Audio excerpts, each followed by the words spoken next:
Today in Cannabis News, the U.S. House fully advances a defense bill that includes cannabis banking safeguards, and now lawmakers in the Senate may stymie progress. Mississippi state legislators come to an agreement on statewide medical cannabis legalization and urge for a special session. And the FBI specifies that anyone who has used cannabis over 24 times is ineligible to become an agent. It's Monday, September 27th, and this is your Trichomes Morning Buzz. Broadcasting live from the Trichomes.com studios in Southern California. It's time for your Morning Buzz. We bring you late-breaking news that keeps you up to date with what's happening in the cannabis industry.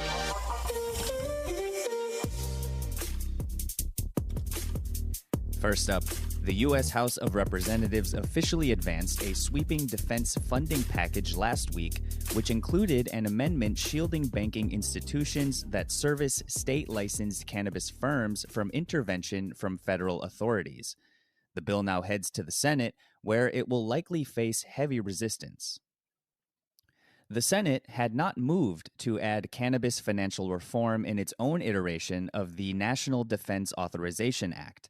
Thus, following a vote on the bill by the entire Senate chamber, the subject will need to be resolved in a bicameral joint committee.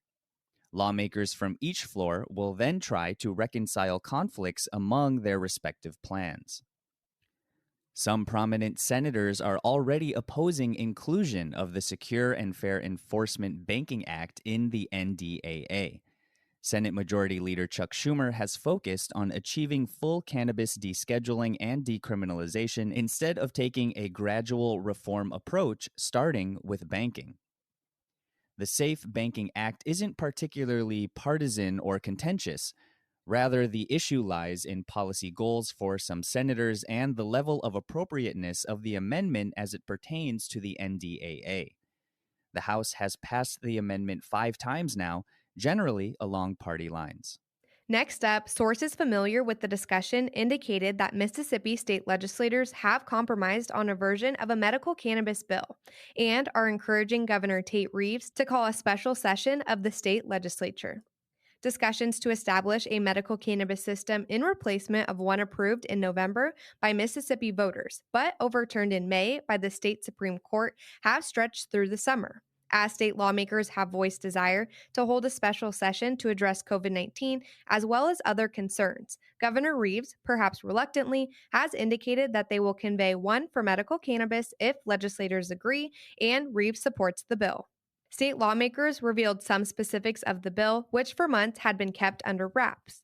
The key aspects of the bill include local jurisdictions would be able to opt out, smoking cannabis would be a permitted method of consumption. Medical cannabis would be subject to the state sales tax, which is currently at 7%, and also a $15 per ounce tax.